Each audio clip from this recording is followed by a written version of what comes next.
Eu sou um cirurgião e dou aulas há algum tempo. E por 13 anos vivi em companhia de cadáveres e durante a minha carreira estudei anatomia a fundo. Posso, portanto, escrever sem presunção a respeito de morte como aquela. Jesus entrou em agonia no Getsemane e seu suor tornou-se como gotas de sangue a escorrer pela terra. O único evangelista que relata o fato é um médico, Lucas, e o faz com a precisão de um clínico. O suar sangue ou hematidrose é um fenômeno raríssimo. É produzido em condições excepcionais. E para provocá-lo é necessário uma fraqueza física, acompanhada de um abatimento moral violento, causado por uma profunda emoção, por um grande medo. O terror, o susto, a angústia terrível de sentir-se carregando todos os pecados dos homens devem ter esmagado Jesus. Tal tensão extrema produz o rompimento das finíssimas veias capilares que estão sob as glândulas sudoríparas, e o sangue se mistura ao suor e se concentra sobre a pele, escorrendo então por todo o corpo até a terra. Permitam-me apenas dizer algo. Não faz muito tempo eu conheci um dos amigos do meu pai.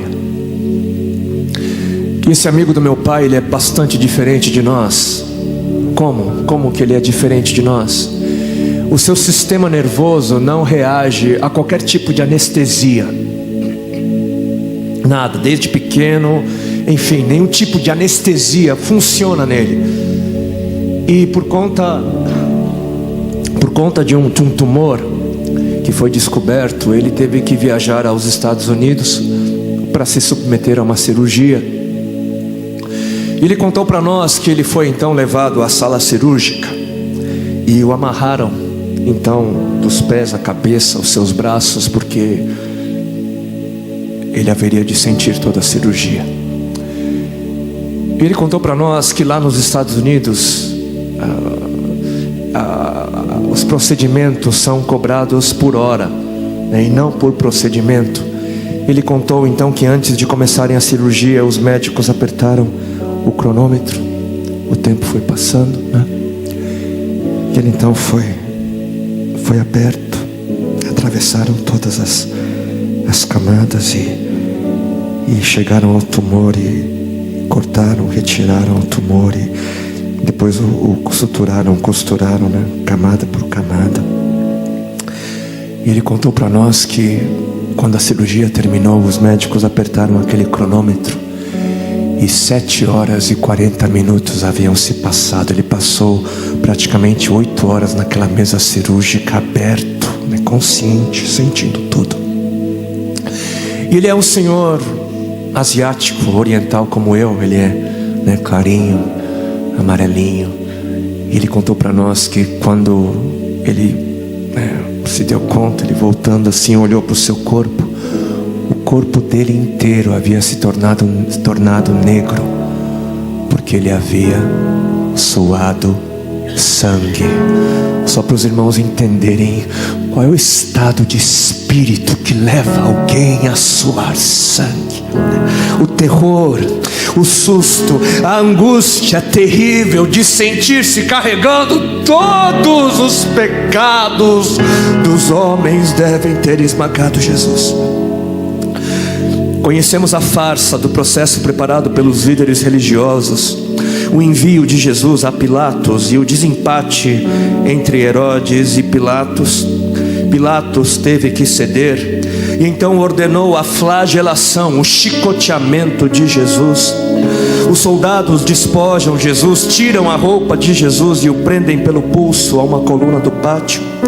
A flagelação se efetua com tiras de couro múltiplas, sobre as quais são fixadas bolinhas de chumbo e pequenos ossos.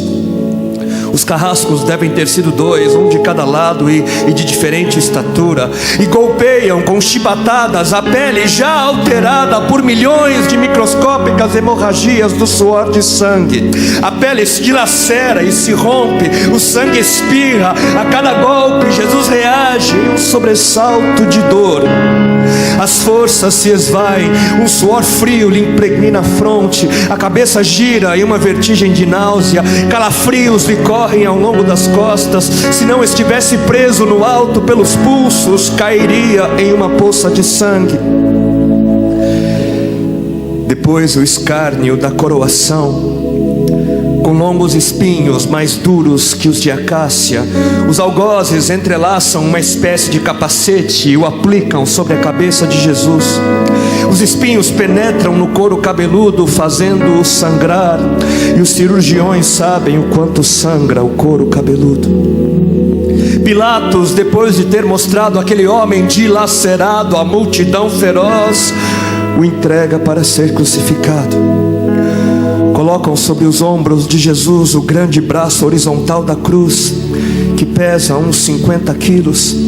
A estaca vertical já está plantada sobre o Calvário. Jesus caminha com os pés descalços pelas ruas de terreno irregular, cheia de pedregulhos. Os soldados o puxam com as cordas. O percurso é de cerca de 600 metros. Jesus, fatigado, arrasta um pé após o outro, frequentemente cai sobre os joelhos, e os seus ombros estão cobertos de chagas, de ferimentos. Quando ele cai por terra, a viga lhe escapa, escorrega e lhe esfola o dorso. Sobre o Calvário tem início a crucificação. Os carrascos despojam o condenado, tiram a roupa do condenado, mas a sua túnica está colada nas chagas, nos ferimentos, e tirá-la produz dor atroz. Quem já tirou uma atadura de gaze de uma grande ferida percebe do que se trata. Cada fio do tecido adere, cola a carne viva, e ao levarem a túnica se laceram as terminações nervosas postas em descoberto pelas chagas. Os carrascos dão um puxão violento, e há um risco de toda aquela dor provocar uma síncope. Mas ainda não é o fim. O sangue volta a escorrer. Jesus é deitado de costas. As suas chagas se incrustam de pequenos elementos. Depositam-no sobre o braço horizontal da cruz. Os algozes tomam as medidas. Com uma broca é feito um furo na madeira para facilitar a penetração dos pregos. Os carrascos pegam um longo prego pontudo e quadrado, apoiam-no sobre o pulso de Jesus, e com um golpe certeiro de martelo o plantam e o rebatem sobre a madeira. Jesus deve ter contraído o rosto assustadoramente. O nervo mediano foi lesado. Pode-se imaginar aquilo que Jesus deve ter provado: uma dor lancinante e agudíssima, que se difundiu pelos dedos e espalhou-se pelos ombros, atingindo o cérebro. A dor mais insuportável que um homem pode provar, ou seja, aquela produzida pela lesão dos grandes troncos nervosos, que provoca uma síncope e faz perder a consciência. Mas em Jesus não.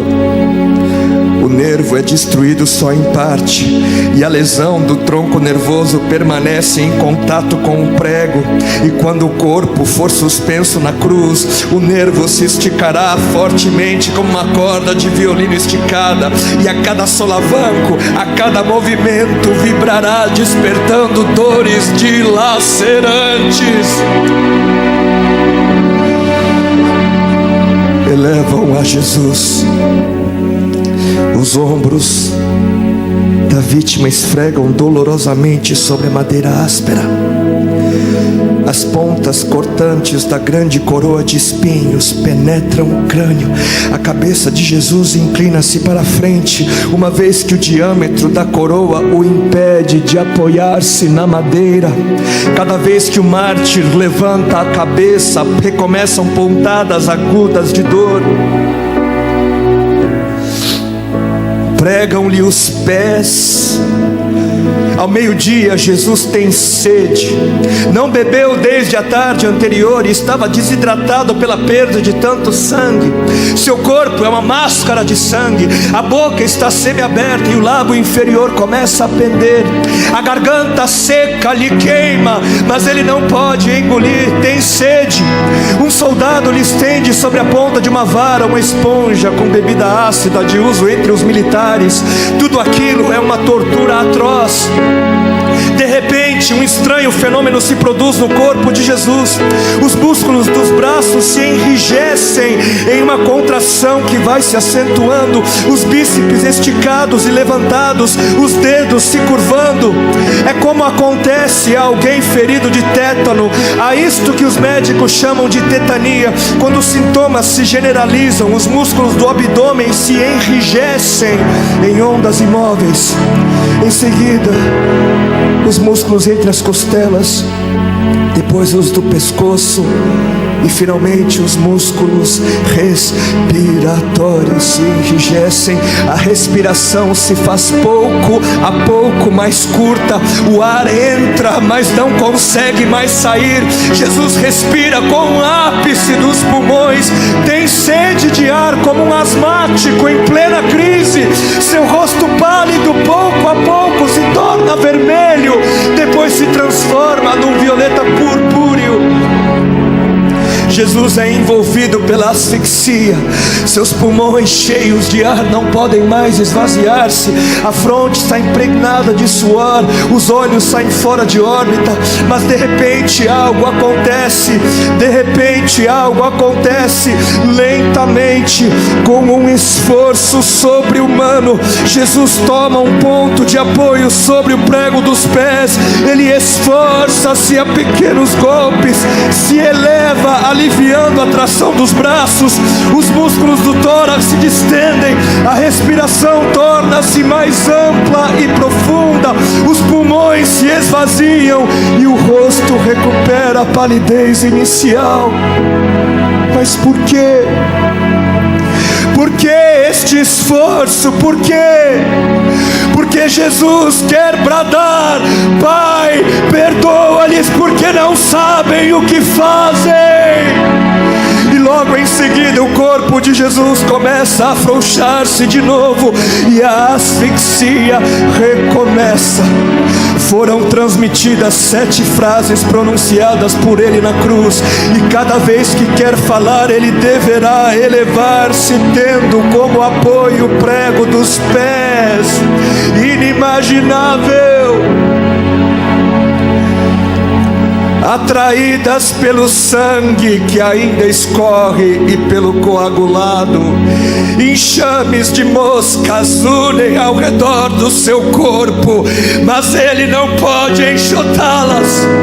Pouco depois o céu escurece, o sol se esconde, de repente a temperatura diminui.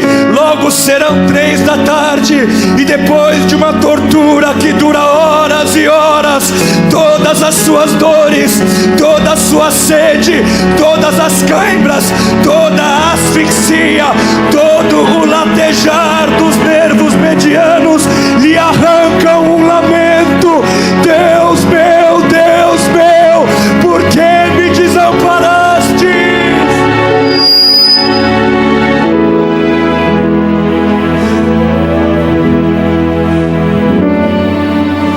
Jesus grita: está consumado. E em seguida, num grande brado, diz: Pai, nas tuas mãos entrego meu espírito.